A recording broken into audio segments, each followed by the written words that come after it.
Hey guys, this is my third and final part to the series I was doing on surviving life after narcissistic abuse after 40 years of age, which is quite a different ballgame than when you're 20 or 25 or 30 or younger. So I'm so mad at my phone right now. I have no storage on my phone whatsoever, so I'm going to try to make this quick, but there were a few points. I told you guys if I thought of anything I would do a third part, and there were a few points I didn't get to that I want to make sure I do express to you guys. Number one, I covered how you may feel after 40. It's a different ball game with our bodies, with our minds, with our families, with our responsibilities, and you know, one thing that a narcissist does, and let me make this clear again, this is not your garden variety breakup. This is not your average toxic relationship. Oh, somebody cheated on somebody, somebody's mad. Fuck no. This is something totally different. Narcissistic abuse is like a deliberate, targeted attack where someone under false pretenses love bombs, sucks you into this, pressures you faster than you want to go. They use whatever circumstances are going on in their life to reel you in, and you are waiting on a character that they made up to show up the whole relationship, believing that you're building a relationship and you're not. Meanwhile, they're inflicting all of these crazy tactics, abusive tactics, psychological abuse, emotional abuse, gaslighting, invalidating, lying, betraying, living whole different secret lives, doing all kinds of things to you, slowly driving you crazy. And you're like, it's taking you forever to catch on to what the hell is this? Narcissistic abuse is something totally different. I also want to say, everybody's narcissist will be different. They use that word now like it's one size fits all, and it's not. We all have narcissism, okay? But narcissistic abuse, we don't all narcissistically abuse people. We don't all trap people up and put all these horrible tactics all over them, horrible defense mechanisms, and act like we're somebody we're not, and take over their life and slowly and insidiously try to take control of their life because we are so powerless. Yet to the public and our friends, we act like we're perfect and all this shit. No. And I want to say, everybody's narcissist will be different. I'm very transparent about what happened to me. I am not trying to make this person look like something he wasn't. I have never said he physically assaulted me. There are some cases where the narcissist is going to be physically violent, physical assault, all kinds of different attacks. Mine was not verbal abuse, because he also never said to me, I put this in my comments, he never straight up said to me, you're ugly, you're stupid, nobody's ever going to want you. No. And he never physically assaulted me. I have to make sure that's clear. I'm not trying to hurt this person or make him look any worse than he was. He had a very tragic life. But what he did not have the right to do is hem me up behind closed doors and put me through constant psychological abuse, harassment. He would drag me out of bed because he was drunk, and that's no fucking excuse. He would come after me at all times. He wanted 24/7 attention, and if I tried to stand up to him about it, he would just sit there and smirk and duping delight and act like, what are you talking about? No self-control whatsoever. He had gone through the loss of a child, and he was dealing with his grief very irresponsibly by putting it all on me behind closed doors. And I ended up being a caretaker, a mother figure, basically in a role I did not want to be in. It's a long, drawn-out story. I'm responsible for it now. I have to take accountability for what I let myself walk through. But I want to make it very clear. When I say he came after me, every narcissist is going to be different. Some of them will verbally abuse you and outright make you feel like shit. Some of them are too passive-aggressive for that. It's the covert narcissist that more people need to learn about. They can love bomb you and be sweet to you. He still love bombs me to this day. I love you, if I would have contact. I love you, oh, I love you, I've always loved you. Let's get back together. You're the one doing all this. You're the one keeping us apart. But underneath that love mask is not love. It is a man who wants to control my every thought, and he is trying to convince me if I ever bring up reality and hold him accountable. Why did you treat me that way? Why did you pull me out of bed? Why did you not listen to my boundaries? Why didn't you ever let me get any sleep? Why wouldn't you let me just sit across the room in peace? Why couldn't I cook or clean or work or do anything? What are you talking about? You need help. You're the one. You're the one that did all those things. Okay, he's fucking delusional. And he's an overboard, extreme alcoholic dealing with a lot of stuff that he's not dealing with. He's very avoidant personality. And I've never been around anything quite so checked out and avoidant, but yet reeling me in. And if I dare, all these psychological attacks and defense mechanisms. And that is what he did to me. And it happened for years, to where they slowly and insidiously take control of your whole identity. So I wanted to make that clear what happened to me. Your story may be different, and so on down the line. Not all narcissists are exactly the same, and we need to learn the differences. But only everybody's story is going to be unique. That's why you need to be careful when you are getting information and who you're listening to. Take that information, process it, but also realize that your story is going to be unique. Just because you didn't hear a characteristic called out in another person's story doesn't mean that it's invalid, okay? Your narcissist may be different. But I want to make that clear. I'm not here to lie on anyone. I'm not here to make the public think it was worse than it really was. But what will happen is when they are finally done with you, you will feel ugly, haggard, broken, washed up, nothing. Your self-esteem, your self-respect, you let your health go, you let your body go. They will leave you broken like that. Okay, or they will sabotage you away where you have no choice but to get away from them. But they may do it with love. I love you. Why are you leaving me? Most of the time they're going to try to hoover you back. But you know that if you go back, you know that bullshit is fake. You know that right when you get back in their presence, they are stinging you with a barrage of, underneath that mask is a bunch of spite and envy, and I want to trap you and break you down and make you feel as miserable and powerless as me and control you and have you working for me like a servant. And what are you talking about? Anytime you have a serious feeling or a need, it is just insane. You have to get away from it. It's very damaging. Okay? Even if they didn't come out and verbally abuse you outright or physically assault you, which my person never did. But he did not hesitate to not ever let me sleep, constantly pulling at me, waking me up, dragging me off the couch. Come to bed, come to bed. His needs ruled the roost. Even if my heart rate went up to 200, my anxiety kicked off. Yeah, so that's all abuse. Just no boundaries whatsoever. And then turn on me like he did, lie on me and throw me under the bus. Lord have mercy. It was really damaging. And yes, I finally had to just get out and cut all ties. Even though I love this person, I still love him to this day. It hurts me that his life is so tragic and that that's the way he's surviving it. I hope that he doesn't take it out on anyone else. I hope that he'll stop and take responsibility for what all's going on inside of him.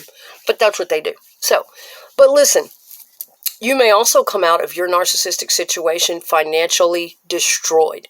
That's another thing. And in your 40s, that is some whole other ball game to have to face. And I stayed stuck with him a long time, afraid to face what my life had become. My identity was gone. Everything I ever owned was gone. That'll keep you stuck. You may be scared to leave, to get out, because that mountain you're going to have to climb might be so high. You may have no savings, financially broken. How's everybody going to view you? You're in your 40s. You need proper nutrition. You need proper shelter. Oh my God, you're going to be thinking all those things. I shouldn't be having to start all the way over in my 40s. A lot of that may be going on with you. You may not have a dime to your name, just like I didn't. I ended up homeless. I ended up living in my car off and on. A lot of the time, I didn't have anywhere to go when he was harassing me. I would have to run out into the night and get into my car and sleep or pack all my things. I can't even count the things I packed my things. And just PTSD at its finest, never getting to really settle in, or he was going to get drunk and come after me, which triggered what happened in my childhood. Yes, this was a very valuable lesson. We both had a very strong trauma bond going on. My core wounds from childhood that I hadn't gotten healed all the way, even though I'd had a lot of therapy. My alcoholic father coming after me, taking all my things, not letting me have any. He smothered me. He controlled me. He wanted in my head. He wanted control of me at all times. He was violent, beatings, sexual abuse, but at the same time, my father was also loving and nurturing like a mother, and he also lifted my ego a lot. My father never really tried to make me feel bad as a person. It was always, oh, that's daddy's girl. I'm proud. You're really good at that. Yeah, you're the best. I got that ego boost, but at the same time, all that other inappropriate violating and sexual abuse and beatings and whenever he took a mood. So I grew up with a very confusing mix of love and pain are sort of one and the same, and I had to get a lot of that straightened out in therapy. But clearly that is so deeply ingrained in me that I yet threw myself under the bus again for another alcoholic who ended up coming after me all the time, just in a different way. Yes, these patterns recreate themselves, and I've had to learn a lot about myself, and this time really break that cycle and be aware of it. We had a big trauma bond going on. He had issues, I had issues, except he had never really addressed any of his issues that didn't come up and trigger off for him. He was able to maintain himself as long as he was married and had a family and things were set in a certain way. But once he lost a child, his family got stripped out from under him, 20 years of, whatever, he came to me. He thought that was the way to handle his grief, to drink 24/7 and catch me up in a little bubble of being his caretaker and enabler. And all these different issues that he'd never dealt with had come up. And a big trauma bond happened. And nobody knows. He was very isolated with me for almost 6 years at his own choosing. I tried to slam the brakes on the whole situation. I tried to get him to be healthy. Go back to your friends. Go see people before this ever gets too far started. I knew it was going to be unhealthy. But when you are having a friend who I'd known at a distance for about 12 years, and I'd known him to be a decent person all those years, but I didn't really know him. When you have a friend lose a child, you don't know really how to act and how to help them. And when they're there with you wanting support, you're not going to just, fuck you, man. No, you're not. You're going to feel some type of way and empathize. And it just went from there. So I want to make it clear. He did not physically assault me. He did not verbally assault me in that type of way. He was very passive-aggressive, very love-bombing. He thrives on pity from other people. He's got a lot of people very fooled. But underneath his surface is a very angry, resentful, spiteful, calculating, pathologically envious man. Broken ego, self-esteem, and doing all of these little tactics to sting me on a regular basis that were very, very hurtful to me. And so yeah, you may come out of it financially destroyed, even if they had money, even if they didn't take all your money, whatever the case was. The time, the energy that you spend, that you can't work, that you can't concentrate on savings, and the time coming out of the relationship with them that you're going to be depressed or you're going to be having flashbacks, you're going to need therapy. Man, people ought to be able to sue for this shit because it has long-term damaging effects and you miss out on a lot of money, a lot of work. That's what happened to me. But even if they gave you money, which mine did occasionally, but he couldn't keep a job. He was either too drunk or too sick. He couldn't keep a regular job. There were lots of times he went without work for a whole year or more, working here and there. But when he did finally start getting a check, he would give me money to help out sometimes, but it was usually only transactional, not because he cared about my well-being, and it was usually thrown in my face or held over my head. Narcissists love to hold money over your head. Look what I did for you. They want constant praise. Yeah, it was like that. I wouldn't ask him for a damn thing anymore because I just didn't want to go through that. It wasn't like I was with him. Just here for the sake of your well-being, to help you up. Hope you're eating well. Hope you've got enough to eat. Hope everything's well. No, he hasn't offered me shit like that since this whole thing has been over. If I don't obey and I'm not going along with the alcoholic agenda, he's not. He doesn't care. He's not offering me anything to help me at all. So don't let that keep you stuck, though. What I'm saying is you may be financially destroyed. You may have lost everything. But don't let that keep you stuck. And it's going to be even more depressing for the first few months or however long, because the narcissist is generally going to turn on you. They're going to start trying to smear your name. That's already happened to me. They're going to be gaslighting you the whole time while they're trying to hoover you back. They might be still love bombing you, trying to hoover you back, manipulating you, and at the same time, gaslighting you and telling you you were the problem. They're also telling what friends will believe them that you were the problem, that you left them, you were crazy, you just don't want to be with them, and they don't know why. They're going to do all those things. So you may have things still coming at you when you first break free of this situation, and you have to get up and face your day. You have to get up and face an empty bank account. You might be hungry. You might not have a car at this point. You might be having a real hell of a battle on your hands, okay? So you're gonna have to be really, really strong. And after 40, okay, here's my main point. That is even more difficult because we're older. Our bodies are different. We are tired. We need more rest. We need more nutrition. The quicker you can get out of a narcissistically abusive relationship like that, or any type of toxic relationship, the better off you're going to be, okay? But especially narcissistic abuse, because it takes so much from you, and the longer you wait, the harder it is to recover and know even who you are and replace all that shit. And in our 40s, it's like, oh my God, the beat down in our brain, yes, it's even harder. What have I done? Is my life over? Am I too old? All that could possibly be there, but trust me, it's not over. But yeah, the quicker you can get out and start repairing yourself, trust me, the better off you're going to be. I think that about covers it, you guys. I just want to make sure I made those 2 points. I don't want to make anyone look worse than they were.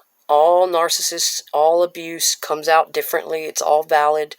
In fact, he triggered me. He cornered me, being drunk, which is no excuse, and pulling me out of bed, pulling me off the couch, coming after me no matter what I was trying to focus on, never letting me have any personal space. This was so triggering to me. It was like Chinese water torture in a way. It was just on and on and on. And yet he would stand there and look at me stupid if I tried to confront about it. Like, what are you doing? Will you please stop? I just wanted some love. I didn't do anything wrong. What are you talking about? I had to deal with that shit all the time till it almost drove me crazy. So when I say coming after me, he didn't violently assault me. I'm not trying to make somebody look, but he would back me into a corner at 2 or 3 o'clock in the morning, dead asleep, pulling me off the couch. I'm coming up swinging because, same thing, my father violated me. I would be asleep, no telling what was going on. All kinds of crap was happening. And yes, we tend to recreate these situations. Even if we think we're over it, sometimes it's so deeply ingrained, the trauma. Even though I had therapy for years, clearly this happened to me again, and I have to take responsibility for being even attracted to that or letting that attract into my life. But yes, it triggered my core wound very badly. And so I can admit that. But reactive abuse is very different than the main abuser. And don't ever let them fool you or guilt you into thinking you are the main abuser. You know what your part was. You stick to that. And that's why I say the quicker you can get out away from them, like my therapist once told me, honor the love that you have for them if they're not honoring you. The quicker, the better off you're going to be. That way, people around you, the narcissist has less chance of smearing your reputation, which is what they're trying to do. They're trying to pull you down to their level. They feel like shit. They fucked up. They fucked up their whole life, probably many times, and they feel powerless. They feel shitty, and they want somebody else to feel that way with them. Somebody good, who fought hard, who worked on themselves, who has a good reputation with people, or at least a decent reputation. I've made a lot of damn mistakes, and I can be very transparent about those. I screwed a lot of people over in my younger years. I wasn't in my right mind, being raised in a dysfunctional family. I made a lot of fucking mistakes, but I've also taken responsibility and been moving forward to heal those things. They want to take you down. So the quicker you can get out, the less chance they're going to have to make the public and other people you know believe that you were abusing them. No, reactive abuse is normal. Any normal human who is placed under those extensive, extreme, intense circumstances, being abused psychologically and all kinds of other ways by someone behind closed doors, they're gonna come up fighting. They're going to react in a fucking negative way. That is normal. But we have to take accountability. Now, the longer we stay in that and let that go on, then we are responsible and we are becoming abusive back. And if you stay too long, nobody's going to be able to know the truth. Nobody's going to be able to tell the difference between who's who, just like what ended up happening with Johnny Depp and Amber Heard. I do believe she was the main aggressor. But it went on, so much went on back and forth that it just looks bad. If you fight back with them, if you curse them out, even though it's justified, it still just looks bad. Like it looked bad to me, the things that Johnny Depp said to her. It kind of made me cringe as a woman to hear a man talk to a woman that way, even though I know that woman is out of it and she needs some help. She's got disorders. She was the main abuser. I believe that. But guys, we need to understand at the root of these people's personality disorders, at the root of all the stank ass crazy shit they're doing to people is pain, is trauma that is unhealed, that they've never gotten to deal with, and they're playing it out in these trauma bonds in relationships. Yes, and we have to be aware of these things, and we have to start working on our healing, male and female. But please understand, and this is not to pity the narcissist. That woman is responsible for what the hell she did. Just like I am, just like my partner was, we're all responsible for how we react. But you're not going to be able to help it but to react in a nasty way if you're around that all the time. Just like Johnny Depp did. Okay, I get it. But it's very important that we understand what is at the root of high narcissism is a very damaged, shattered, fragile ego a lot of the time. And childhood abuse, childhood trauma that they have not healed. Not saying it excuses their ass, because there's no excuse for what my partner put me through. None at all. Just because I was willing to love him, willing to comfort him in his time of grief and need, was that an excuse to put down this web of different abuse on me, try to kick my legs out from under me, take me down so that he could look better than me, so that he didn't have to feel ashamed as a man to not want to work because his life was fucked up? He wanted mine to look fucked up. Is that an excuse? Fuck no. Am I saying feel sorry for these people? No. Let them get by with it? No. But I'm saying we do need to have an intellectual understanding of what is at the root of most high narcissism is trauma, pain. They don't feel good about themselves and they're going after others, or they're jacking up their egos and becoming really selfish and inconsiderate of others. It's always some kind of trauma. And I'm aware of the fact that Amber Heard was also abused in her childhood, and I did not know that until just recently. Just like Johnny Depp was. I don't know why more of that didn't come up in her trial, or if maybe it did. But yeah, they had the classic trauma bond, just like I did with my partner. I'm going to make a video in the future too about trauma bonds. How I'm beginning to think there are different types of trauma bonds. I need to do a little more research. But there's one type of trauma bond between the narcissist and the empath, or the narcissist a person high on the narcissistic spectrum. We're all narcissistic to a degree. And their victim. And then there are two people who have childhood issues who come together, and those issues start playing out. Their core wounds are triggered. Usually our core wounds are triggered by a narcissist. Our core wounds from childhood. Then the trauma bond starts. But what about people who don't have core wounds from childhood? They don't have any trauma in their childhood. But yet they get addicted to the cycle of the narcissist not being who they said they were and waiting on them to actually be who they said they were. That's what a lot of people think a trauma bond is. And I think that is one type of trauma bond. But my idea of a trauma bond is when people have childhood trauma playing out in their relationship and being triggered off and keeping them trauma bonded together and addicted to that cycle.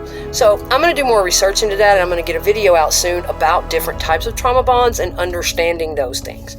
Guys, thanks for watching. This is the last part to surviving life after 40 after narcissistic abuse. No matter how wiped out you are, you can still heal yourself. You can rebuild yourself. Get with the right people, people that love you and support you. And don't ever think that it's too late. Do not listen to what the narcissist says. Cut contact with them and take care of yourself. Because after 40, you especially need it. You need the nutrition. You need the rest. You need the peace and calm. And it's a lot different. We bounce back a lot more quickly when we're 20 and 25 and 30. So take care of yourself, guys. Okay? Thanks for watching.